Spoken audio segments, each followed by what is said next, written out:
I have been cutting hair in Crail's Ford for 31 years, which means I have watched most of the business this town has conducted from the second window of my shop on Gallows Street. I watched men ride out for the war and watched the ones who came back ride in. I watched a livery lost to bad whiskey, 3 winters take the meddler cattle, 2 summers take the rest.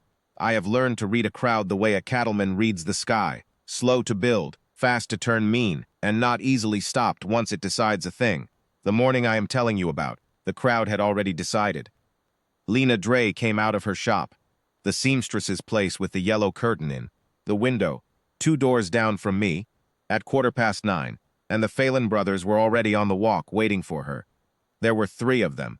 Cy, the eldest, who handled the debt collection for half the county, and his 2 younger ones who were simply there to fill space and make the number, feel like authority. Behind them stood a loose ring of men who had nothing better to do than watch someone else's trouble. Cy Phelan had a paper in his hand. He had the voice of a man who enjoyed having a paper in his hand. "Mrs. Dre," he said, "your husband's ledger has been reviewed, and it has been determined that the outstanding sum—" "I have read the determination," Lena said. She was not a tall woman, and she was dressed in her work clothes, a plain gray skirt and a dark jacket she'd made herself, both cut clean and pressed. Her hair was up. She looked at Cy Phelan the way a person looks at weather they have already decided to walk through. "Then you know the figure," Cy said, "and you know the deadline. I know both. Then you understand we are within our rights to drag her name through the street," said one of the loose men behind, and there was a low sound from the rest that was half a laugh and not a kind one. I set down my scissors and stood at the window. Lena had not flinched, but she had gone still in a particular way, the way a person goes still when they understand. They are outnumbered and are deciding what that means. Harlan Dre had been dead 8 months. He had left her a shop that still ran, a house that still stood, and a ledger full of debts that no one had warned her about. She had no family in the county. She had no partner in the business. She had nobody on her side of the street, and the men on the other side were arranged like a wall. Cy Phelan took 1 step toward her, and one of his brothers moved to her other side, and I felt the particular cold dread of watching a thing go wrong and not knowing what I could do about it. That was when the crowd shifted. Not much, a ripple, the way water moves when something large moves under it, and then Court Hale came through them. I had known Court Hale most of my working life. He ran cattle on the Mesquite Flats east of town, 3,000 head, 2 hired men, a house he had built himself for a wife who died of fever 4 years prior. He was lean and brown from the sun, with a face that had been weathered down to the essential features, a jaw and a set of eyes that did not move much, even when the rest of him was moving. He wore his work clothes because he had ridden in for supplies, and he was not wearing a gun, which seemed, in that moment, like the bravest and most deliberate thing. He walked to the outside edge of the Phelan brothers' ring, and he stopped there, and he looked at Cy Phelan, and he said, "Enough." That was the whole of it. 1 word plain as a fence post, and a quiet that followed it like water following a stone dropped in a well. Cy Phelan turned.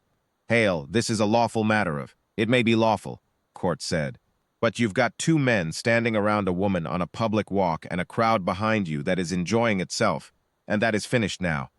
You send her the paperwork. She'll read it." "She has read it," one of the loose men said, with that edge again. Court looked at him the way you look at something you are deciding whether to step over or move. "Then she knows what she's dealing with. She doesn't need an audience for it." There was a silence. Cy Phelan was a man who understood leverage, and he understood in that moment that the leverage had shifted. Court Hale was not a man who bluffed and was not a man anyone in Crail's Ford wanted to find on the other side of a dispute. He hadn't said a threatening word. He didn't need to. Cy folded his paper and put it in his pocket. "We'll be in touch, Mrs. Dre," he said, with the dignity of a man who was leaving because he had chosen to, and the 3 of them walked off, and the loose ring of men broke apart behind them and found other things to look at. Court Hale turned to Lena. She was looking at him with the particular expression of a person who has just had a thing taken from their hands.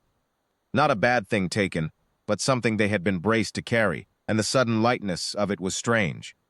"You didn't need to do that," she said. "I know it," he said. Then, he picked up the bolt of canvas that had fallen from her arms when the Phelans had stepped into her path, handed it to her without ceremony, touched the brim of his hat, and went for his horse. I sat back down on my stool and picked up my scissors, and I thought, well, that is that. I was wrong. He came back the next morning before she opened her shop. I saw him from the window with an armful of split wood, which he stacked on her porch without knocking on the door, and was gone before she lifted the curtain. The morning after that, he was back with a new latch for her gate, which had been hanging crooked all summer.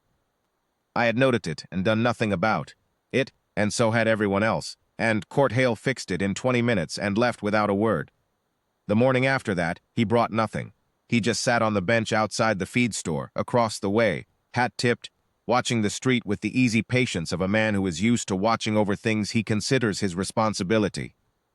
Lena noticed. Of course she did. On the fourth day, she came out with a cup of coffee and set it on the bench beside him and went back inside, and Court Hale picked it up and drank it, and did not make a fuss about it. And that was as close as they came to a conversation for the first 2 weeks.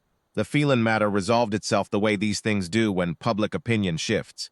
A letter, an answer, a settlement reached on terms considerably less crushing than the original demand. I believe the attorney's fees were quietly covered by someone, though no one ever said so aloud. The town adjusted. This, too, is what towns do. The men who had stood in that loose ring outside her shop found their way back to their ordinary business, and nodded to Mrs. Dre on the street, as though the whole thing had been someone else's idea. Crales Ford had a short memory for its own unkindness, which was both a fault and a mercy. I watched Court Hale from my window for those weeks, and thought about something I had kept to myself for years. I had been cutting his hair since before his first marriage, and there was an evening 6 years ago. Lena had been married to Harlan Dre for about a year, when Court sat in my chair and looked at himself in the mirror and said, with no particular inflection, "I waited too long." I didn't ask him what he meant. I didn't need to. I had watched him watch Lena from this same window back when she was still Lena Pryor, before Harlan Dre came through town with a smooth manner and a good suit, and swept her off before Court had ever gathered himself to speak. He was not a man who said things easily or in haste. He thought them through first, and thinking had cost him. He had married a good woman 2 years later, Vera, steady and warm, who loved him honestly, and I believe he had been a good husband. But Vera had been gone 4 years now, and Harlan Dre 8 months, and Court was stacking wood on Lena's porch before sunup and sitting on the bench with a cup of her coffee, and I thought, he is not going to wait too long this time. But watching it was an anxious business, because Lena was not a woman who needed rescuing, and she knew the difference between a man who had stepped in on a single morning and a man who intended to stay. She was watching him in return, in the careful way of a person who has already had one marriage that surprised her in the wrong direction, and was not inclined to be surprised again. The morning it happened was ordinary until it wasn't. I had 2 customers before 8, and was between them when I saw Court cross the street and knock on her door, which he had never done before. Always the porch, always the bench, never the door. She let him in. I could not see anything through the yellow curtain. I did not pretend to work. They were inside for the better part of an hour. When she came to her door to let him out, her expression was different from any expression I had seen on her. In all the years I had been watching Crales Ford from this window, not overwhelmed. Lena Dre was not a woman who could be overwhelmed easily, but open in a way she had not been before. Like a door that has been latched a long time and has been unlatched, not forced, just turned. Court stood on the porch and held his hat in both hands and said something I could not hear. And she said something back, and then she put her hand on the doorframe and looked at him for a moment. The way you look at something you are deciding to trust. I found out later what he had said, because Lena told her friend Bess, who told her husband who got his hair cut on the last Thursday of the month. Court had told her the plain truth, that he had cared for her before she married Dre and had been too slow to say so, and that he was not going to be slow again, and that he was not asking her to decide anything that day, only to know it. That was all. No grand speech, no promise of what he'd give her. Just the truth he had been carrying for 6 years, set down at her feet for her to do with as she chose him. She had told him she needed to think on it. He had said that was exactly right, and had put his hat on and come back across the street for his horse. He did not come back for 6 days, which I believe was the most disciplined 6 days of Court Hale's life. He stayed on the mesquite flats and worked his cattle and did not hover, because hovering was not in his character, and because he had said what he had to say, and she deserved the room to answer it from her own ground. On the 6th day, Lena walked out of her shop at mid-morning. Not a supply run, no basket, no purpose I could identify, and she walked east on Gallow Street to the edge of town and kept walking, out toward the Mesquite Flats Road. I put down my scissors. She was back before supper. She came through my door at 4:45 and sat in the empty chair and said, "Alden, I need a favor." I was listening. She said she needed someone to witness a marriage certificate inside the month, and she needed him to be someone who had known both parties long enough to say they knew their own minds. I told her I had known Court Hale for 30 years and her for 15, and that I believed I qualified.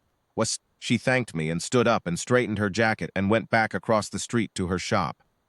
The yellow curtain was lit from inside, the last of the sun coming through it, and she moved behind it like a figure in a lantern, unhurried, everything in order. That was the best thing I ever saw in Crail's Ford, and I have been watching this street for 31 years. He had been too slow once. He had carried it without letting it make him bitter or reckless, just steady. And when the town turned on her, and there was no one else on her side of the street, he had walked through the crowd and said the one word that needed saying, and come back every morning after, and said nothing, until there was something worth saying. Lena Dre had been alone in this county for 8 hard months, and the town had shown her its worst face, and what came out of it was the thing she had not known to look for. A man who stacked wood on her porch before sunup, fixed her gate latch without a word, and finally said what he should have said 6 years ago, when it was not too late to say it. I was the witness at the marriage. Court shook my hand after, in the way of a man in too much quiet happiness to find words. Lena thanked me, and I told her it was the easiest favor I had ever been asked. Crail's Ford does not remember most of what happens on its street, but I remember.